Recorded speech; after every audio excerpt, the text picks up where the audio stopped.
Alright, isang mapagpalang gabi po sa ating lahat. Ako po ang inyong abang lingkod, Pastor Erwin Jan Rimos. Muli po nagbabalik sa ating live ngayong oras na ito. Mga kapatid, ang atin pong pag-uusapan ngayong gabi ay kung ano po ang i-judge during the judgment seat of Christ. Kapag lahat na po ng mga ligtas ay haharap sa Panginoong Hesus after the rapture, ano po ang basihan ng judgment? Of course, lahat po ng mga gawa ng mga saved people na nakadaan po sa rapture ay i-judge doon po sa judgment seat. So sa gabing ito mga kapatid, sa konting oras po na magkakaroon tayo ng pagkakataon na pag-usapan kung ano po ang magiging judgment or what will be the things that are going to be judged sa judgment seat of Christ. Remind lang po na ang lahat ng makakasama sa judgment seat ay ang lahat po ng nakaranas ng rapture. Okay? So basahin ko mga kapatid sa ating pag-uumpisa ang Matthew 12 verse 36 down to verse number 37.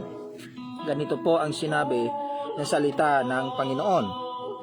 But I say unto you that every idle word that a man shall speak, they shall give account thereof in the day of judgment. For by thy words thou shalt be justified, and by thy words thou shalt be condemned. Alam niyo po ba na napakahalaga po ng ating mga sinasabi? Sapagkat ang mga sinasabi po natin ay meron din palang judgment. Kaya kailangan mag-ingat ka sa mga sinasabi mo. Dahil yung mga lumalabas sa bibig mo, every idle word, lahat ng mga salita na walang katumbas or walang halaga, mga walang kwentang mga salita, ay pagbibigay sulit mo sa judgment na darating sa'yo. Okay? So, mahalaga po itong talatang ito dahil ito po ay nagbibigay sa atin ng warning na dapat po tayong mag-ingat sa mga sinasabi natin. Lalong-lalo na kung yan ay galing sa salita ng Panginoon, lalong-lalo na kung yung sasabihin mo ay walang katotohanan, you need to be careful. Kasi haharap ka sa Panginoon at magbibigay sulit ka sa lahat ng iyong sinabi. Kailan po ito mangyayari na every idle word shall he give account in the day of judgment? Meron pong dalawang general judgment na mangyayari sa panahon ng hinaharap. Okay? Yan po ay ang judgment seat of Christ at ang great white throne judgment. Okay? Alam mo ba na itong every idle word shall a man speak, he shall give account in the day of judgment, ay hindi po mangyayari sa great white throne. Bakit? Kasi sa great white throne mga kapatid, ang bibigyan po ng diin sa judgment na yon ay yung mga galing sa impyernong may apoy. Okay? Ito pong judgment na judgment seat of Christ ay lahat po ng mananampalataya. Okay?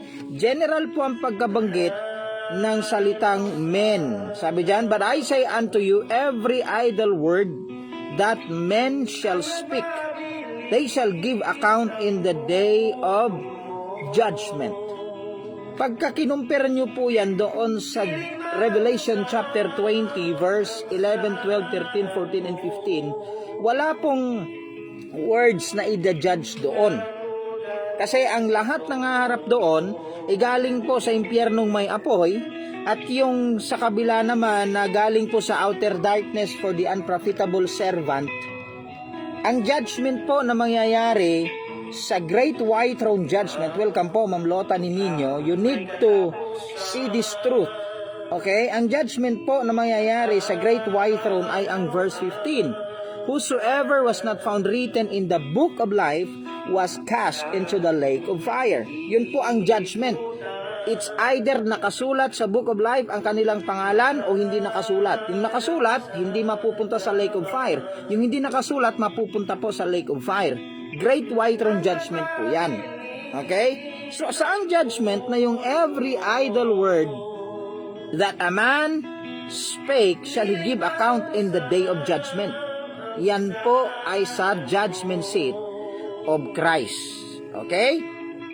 2 Corinthians chapter 5 verse 10, sabi po ng salita ng Diyos, ang nagsasalita po rito ay si Apostle Paul. Sabi po niya, for we must all appear before the judgment seat of Christ, that everyone may receive the things done in his body according to that he hath done, whether it be good or bad.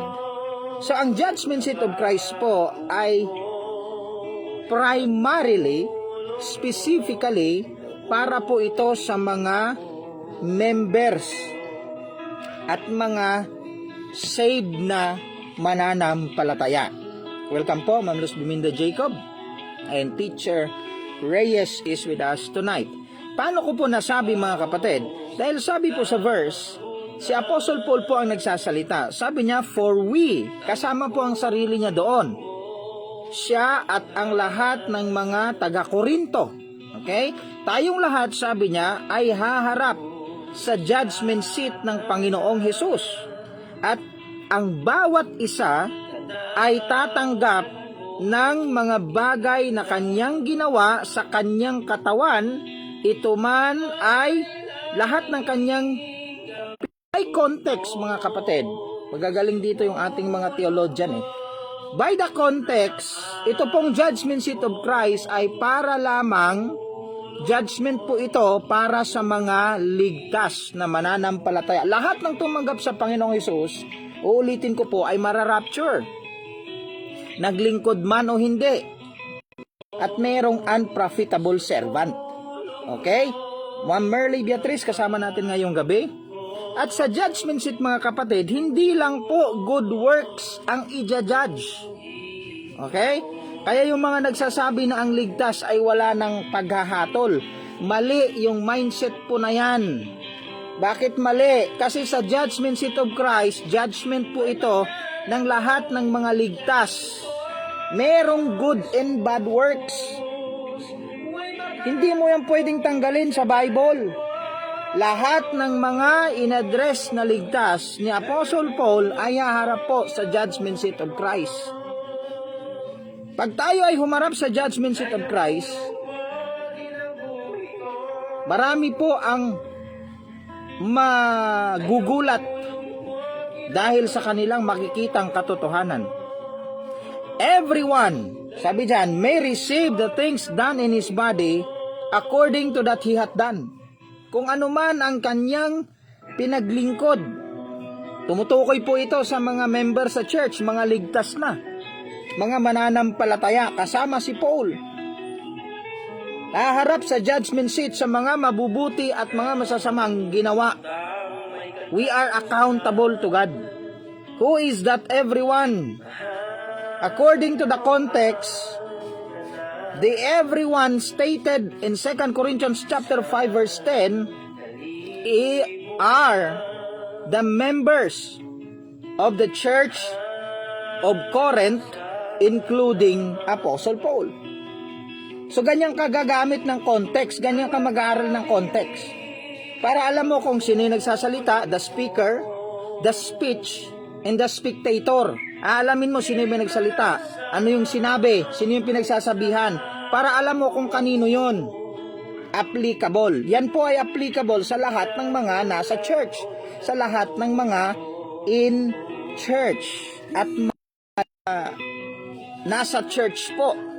Okay? At ang tunay na church, hindi ka pwedeng maging member sa isang tunay na church kung hindi ka ligtas. Okay?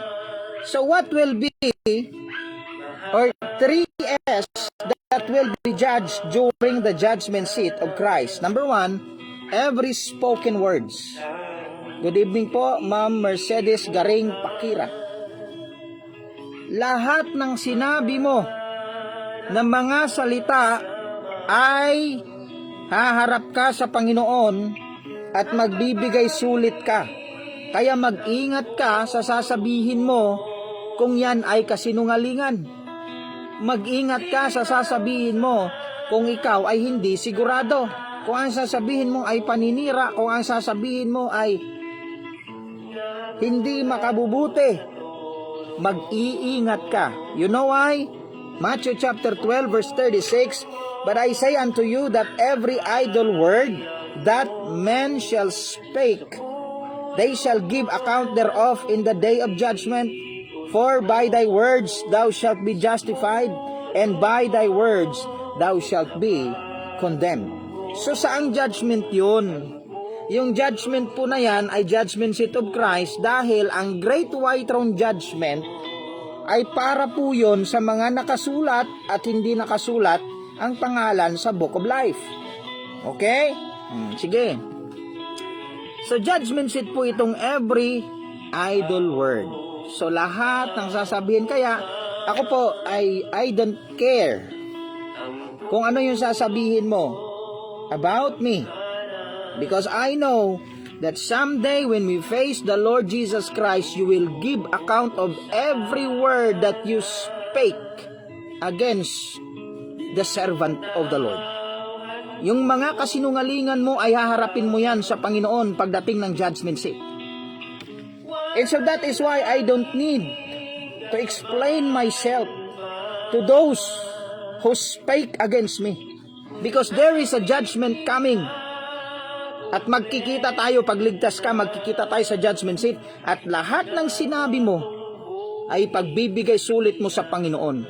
Doon na lang tayo magkikita at malalaman natin kung sino ang mas maraming sinabing kasinungalingan. Ganyan yan. He that rejected me and receiveth not my words, the same word shall judge him in the last days. Kaya, pag nagsasabi ka na nagsisinungaling ang isang nagtuturo, ang magiging judgment dyan, hindi ikaw. Ang magiging judgment dyan ay hindi ang grupo mo. Ang magiging judgment dyan ay hindi yung marami kayo.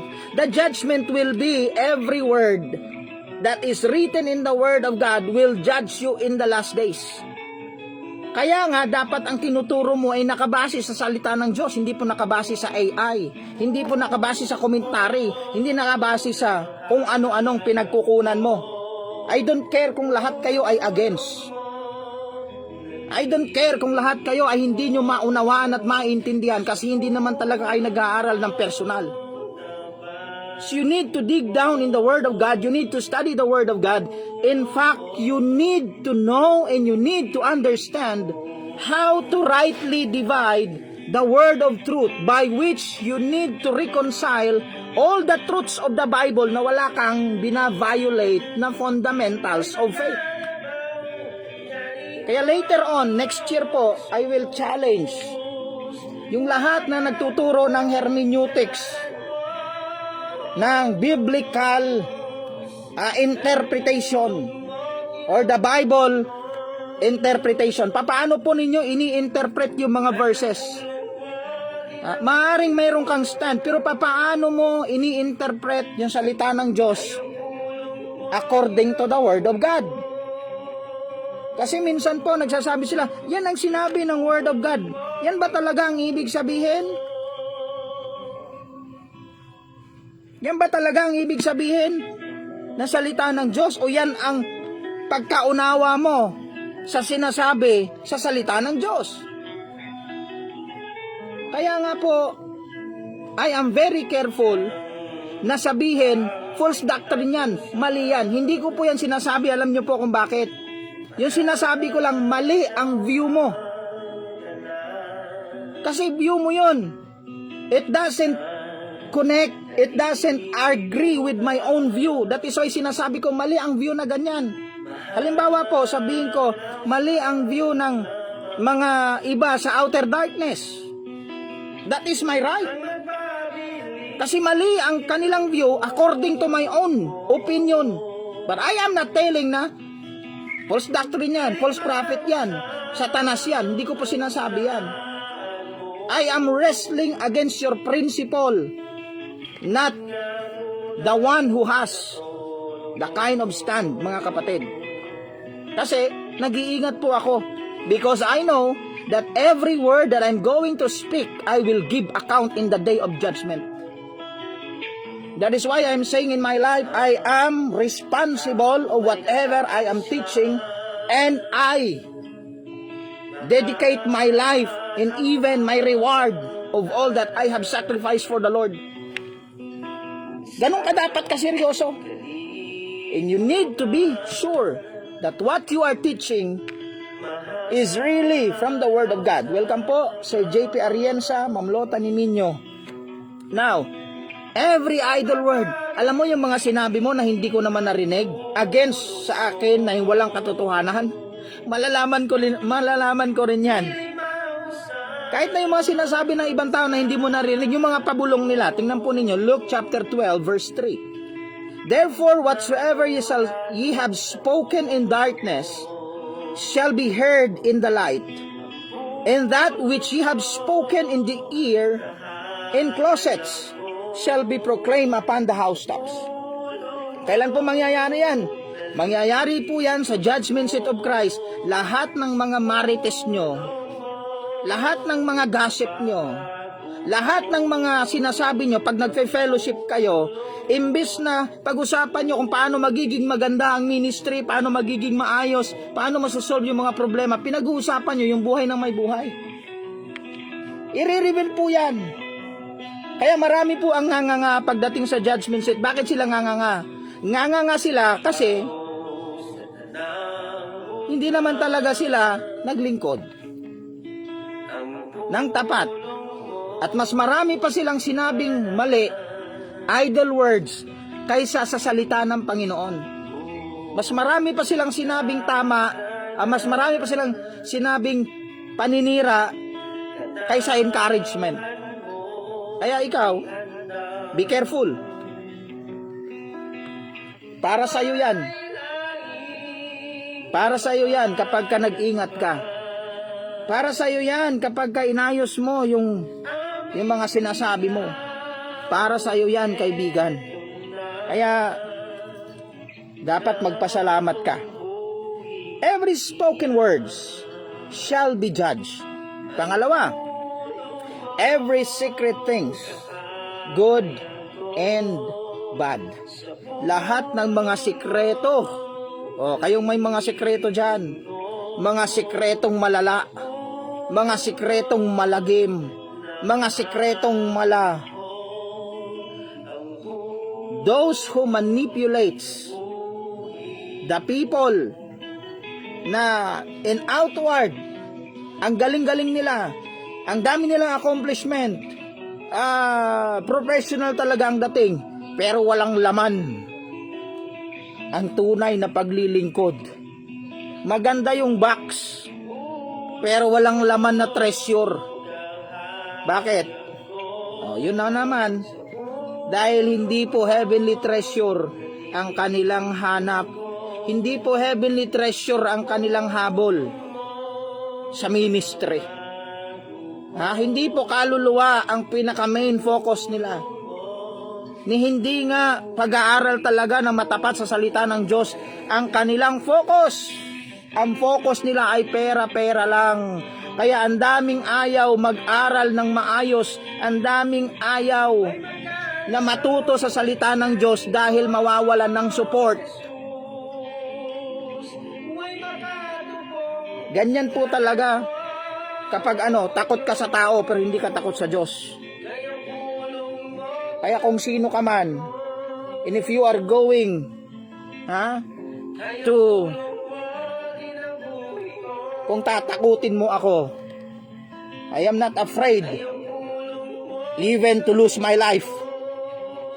Para alam mo, welcome po, Gabio is with us tonight. Every secret things will be judged.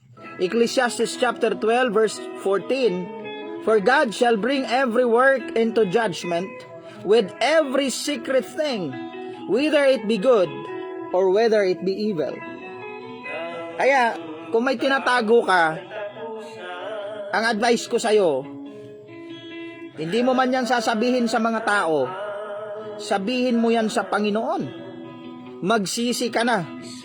Magsisi ka. Kasi kung hindi ka magsisisi, pagsisisihan mo yan balang araw, may Bartolina ka kapag nagloko ka sa paglilingkod mo sa Panginoon. 1,000 years lang naman, hindi naman mawawala ang kaligtasan mo, pero mawawala yung crown mo. Mawawala yung reward mo. At mapupunta ka sa lugar na dating pinupuntahan ng mga Old Testament saints na wala nang laman ngayon. Diyan ka ilalagay sa outer darkness na Matthew 25:30. I don't care if you accept it or not, if you believe it or not, I don't care. Pero diyan ka ilalagay pag loko-loko kang Kristiyano. Sige, magloko ka pa. Dagdagan mo pa. Tingnan natin kung gaano ka katigas kapag Panginoon na yung papalo sa'yo. 1 Corinthians mga kapatid, verse 11 to 15. Chapter 3 po ng 1 Corinthians. Alam mo ba na yung gawa ng tao ay meron yan dalawang klase? Yung nasusunog at hindi nasusunog. Kaya hindi ibig sabihin na may ginawa kang mabuti, may reward ka na kaagad. Paano pag mas marami kang ginawang kalokohan kaysa kabutihan? Righteous ba ang Panginoon? Na mas marami kang kalokohan na ginawa sa kabutihan tapos may reward ka? Naghari ka na sa lupa, maghahari ka pa sa millennial kingdom? Tayong mga pastor, listen to me if you're a pastor. We are told to be servants. We are not told to be kings over God's heritage. Kapag minaltrato mo, makinig ka, pag minaltrato mo ang mga tao, pag minaltrato mo ang mga servants or ang mga sheep ng Panginoon, hindi naman sa'yo yan, sa Panginoon yan. Pag minaltrato mo yan, pagdating ng panahon, makakatikim ka sa Diyos. Akala mo sa panahon ngayon, you are the boss. Imbis na magpakumbaba ka, imbis na maging humble ka, ang yabang mo. Tuloy mo lang. Pagdating ng panahon, makikita mo yung hinahanap mo. Kung saan ilalagay ang mga taong mayabang pa kay Satanas. Sana makarating sa iyo ang mga salitang ito bago ka mamatay. Now if any man build upon this foundation, gold, silver, and precious stone, hindi pa nasusunog yan. Wood, hay, and stubble, nasusunog po yan. Every man's work shall be made manifest, for the day shall declare it, it shall be revealed by fire. And the fire shall try every man's work, or what sort it is. If any man's work abide which he hath built thereupon, he shall receive a reward. Pag nanatili yung ginawa mo, ibig sabihin makalangit. Ibig sabihin ang purpose ay Diyos. Hindi lang dito sa lupa. Para sa eternal reward, yung ginawa mo ay hindi masusunog. Pero pag nasunog, patay ka. If any man's work shall be burned, he shall suffer loss. Mayroong mawawala sa kanya, ano yon? Reward. Pero ligtas po siya sa apoy, hindi siya pwede sa impyerno.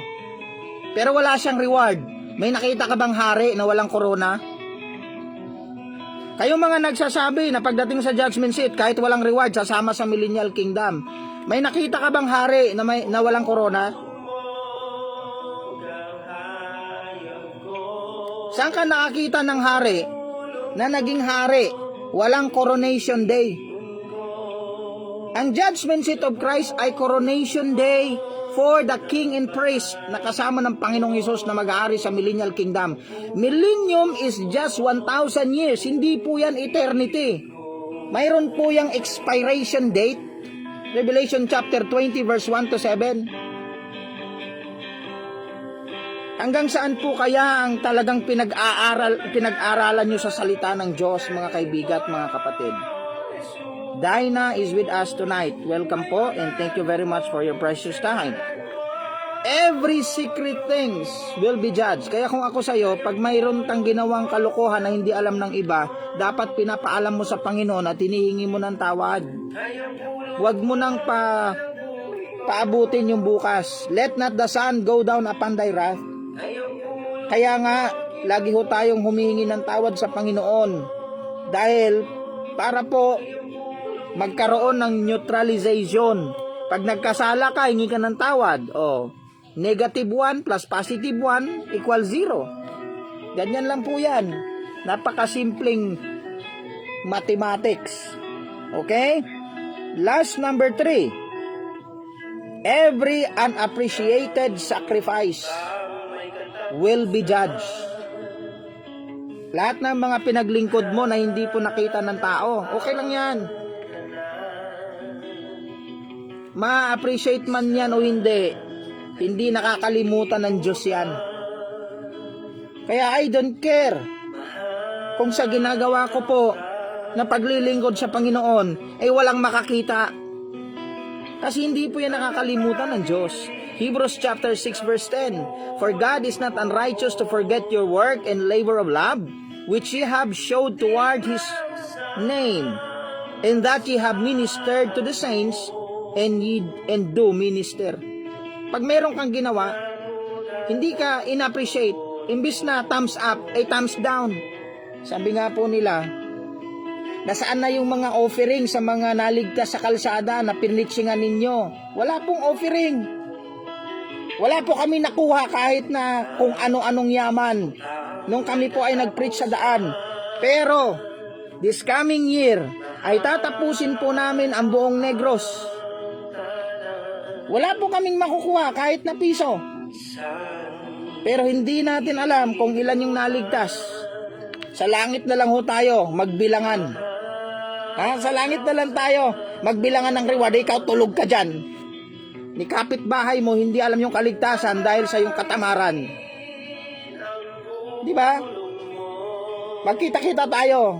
Kung hahayaan ng Panginoon na makapalo ng isang beses sa'yo. Sana payagan ng Panginoon. Kaibigan, kapatid, meron pong judgment seat para sa mga ligtas.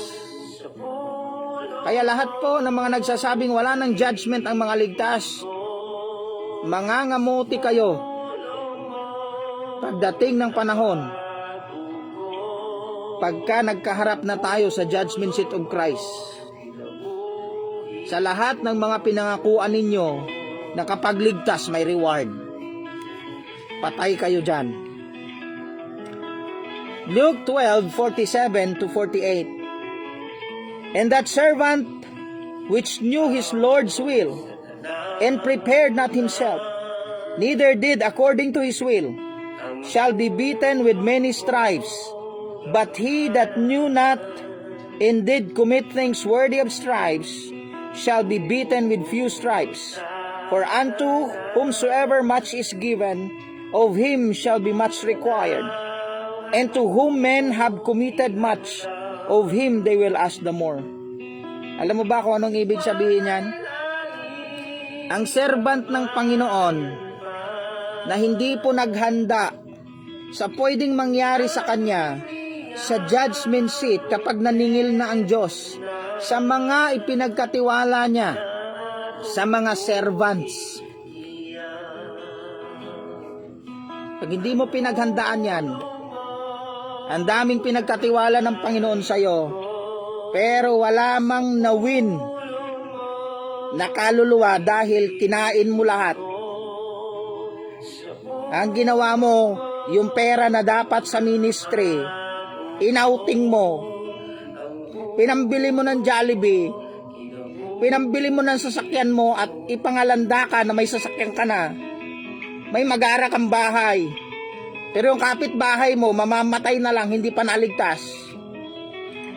Patay ka pagdating ng panahon. Yan ang paghandaan mo, dahil akala mo easy lang. Patay ka, kapatid. Patay ka, kaibigan, pagdating ng panahon. You need to be very careful in your service to the King of Kings and to the Lord of Lords. Alam mo kung bakit? Because He is a righteous judge. Pagdating po dyan sa pagharap natin sa Panginoon, hindi na po yan sa biyaya, mga kapatid. Hindi na biyaya. Yung nandyan po, ang Panginoong Hesus ay magiging judge, magiging hukom. Ang righteous judge, mga kapatid, ay hindi po nakabase sa paiyak-iyak mo. Hindi yan nakabase sa paluha-luha mo. Ang judge po ay nakabase sa ebidensya at katunayan kung paano ka namuhay dito sa lupa. So you need to be very careful. Kung merong ipinagkatiwala ang Panginoon sa'yo, huwag mong sayangin. Bigyan mo ng panahon ang Diyos kahit konti. Nang kapag dating ng panahon, pag nagkaharap na kayo ng Panginoon, itanong man lang, ano yung nagawa mo para sa akin? Lord, busy po ako. Ano nagawa mo para sa akin? Lord, marami pa akong schedule. Lord, wala pa akong oras. Lord, ganito. Sa palagay nyo, hindi kayo mapapalo kung ganyan ang sasabihin nyo. Kung sa akin pa nga lang, yan ang i-reason mo. Isang reason mo pa lang, paluin na kita eh. Because you have given all the time. You have given all the grace. You have given all the opportunity. Hindi ka naman sinisingil ng Diyos sa buhay mo. Di ba? Nagpakasasa ka sa pagpapala na dapat ginagamit mo sa ministry, ginamit mo pang personal. Patay ka dyan. Tingnan natin kung sino yung mas may reward. Diba? Ganyan lang po yan, mga kapatid. Kaya, I am not affected to those who tell me, you're a false prophet, hindi ka Diyos. Kulto ka, hindi ka Diyos. Tatandaan mo, this Bible is the Word of God. This Bible is a history of eternity past to eternity future. This Bible is a counsel of eternity past and eternity future. Sino ka para malaman mo lahat ng nandito? Sino ka para maunawaan mo lahat ng katotohanan? Akala mo alam mo na lahat. Kasi nakatingin ka sa kodigo mo. Mag-isip ka ng 1, 2, 3, kaibigan. Mag-isip ka. Dahil marami pang katotohanan na nakatago sa salita ng Panginoon. Kung hindi mo pag-aaralan, wala ka matututunan. Study to show thyself approved unto God, a workman that needeth not to be ashamed, rightly dividing the word of truth. Ang daming gumagamit ng verse na yan, pero ang tanong, are you really rightly dividing the word of truth? Kahit sino ka pang magaling, if your commentary is being accepted by the entire world, your commentary is still a commentary. It's not the final authority. It's not the Word of God. The Word of God is what is written in the Bible itself. Kaya lahat ng mga pastor dapat nag-aaral. Hindi kayo humihinto sa pag-aaral. Wala pong katapusan. This is a lifelong learning. Hanggang mamatay na tayo, hindi pa natin talaga malalaman lahat. Kung hindi ka nag-aaral, talagang wala kang alam. Talagang di mo maintindihan. And I don't care kung magalit ka. Dapat lang magalit ka. Magalit ka sa sarili mo. So, 3 S po na i-judge sa judgment seat of Christ. Spoken words, secret things, good and bad, and appreciated sacrifice. I-judge yan doon. Kaibigan, kapatid, kung mayroon kang ginagawang paglilingkod sa Panginoon, hindi ka na-appreciate, okay lang yan. Hindi ka nakikita, okay lang yan. Sabi nga nila, Pastor, wala naman kayong makukuha sa ginagawa nyo eh. Preach kayo ng preach kahit saan. Hindi nyo naman magiging miyembro ang mga taong yan. Wala naman kayong offering dyan. Tama po kayo. Tama kayo. Pero ang tanong ganito, sa lahat ng ginawa ng Panginoong Hesus para iligtas ang buong mundo, may napala ba siya? May pera ba siyang nakuha? Mayaman ba siya na nakuha? Wala. Kung yan ang focus mo sa ministry, yung yaman, yung offering, yung marami kang mga tao na ipagmamayabang mo na malaki ang simbahan mo, Dahil sa manipulation na ginagawa mo, kahit hindi sa'yo, inaako mong sa'yo, tuloy mo lang. And you will find yourself, pagdating ng panahon, Panginoon naman yung papalo sa'yo. Panginoon naman yung magja-judge sa'yo. Alam mo, magagalak pa ako at matutuwa kung walang outer darkness. Bakit? Wala naman akong problema. I have served the Lord with all my heart. At inaayos ko rin kahit papano yung buhay ko sa paglilingkod sa Panginoon. Pero ikaw, kapag may outer darkness, pag may kalukuhan kang ginawa, maghanda-handa ka na. Because you are a candidate.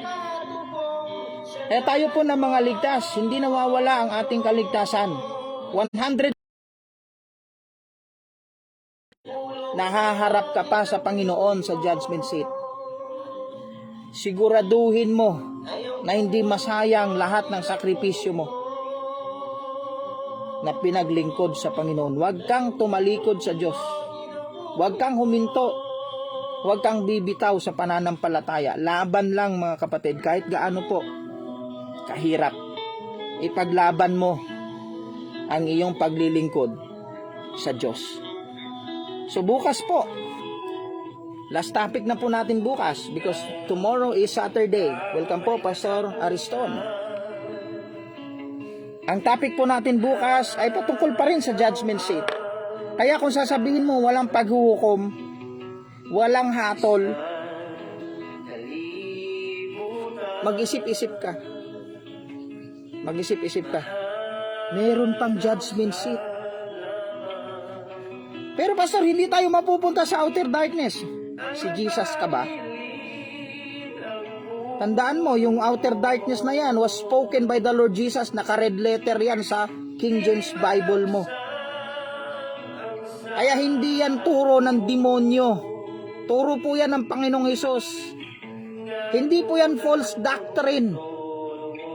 Alam mo, kung matalino ka, yung pwede mong sabihin, yung tinuturo ni Pastor Erwin Jan Tolentino Rimos, that is a false view of outer darkness. Pero sasabihin mo, generally, outer darkness is a false doctrine. Hindi mo iniisip yung sinasabi mo. Matalino ka pero wala ka sa katinuan. Tuturuan na kita kung anong dapat mong sabihin. Pwede mong sabihin na yung view ni Pastor Erwin Jan Tolentino Rimos ay mali. Pero yung sasabihin mong mismo, yung doctrine ng outer darkness ay mali, patay ka dyan. Si Jesus Christ ang nagsabi niyan. Kita mo, magkaroon ka ng logic.